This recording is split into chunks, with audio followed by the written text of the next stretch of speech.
Hello guys, ayan, Korean food naman tayo ngayon talaga. Shabu-shabu, ayan.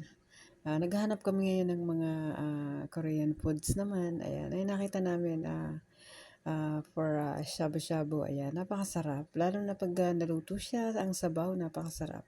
Lalo na pag spicy. Ayan guys, yan yung mga ingredients sa shabu-shabu, ayan. Pag naluto siya, napakasarap. Ayan, lalo na pag maanghang, nako.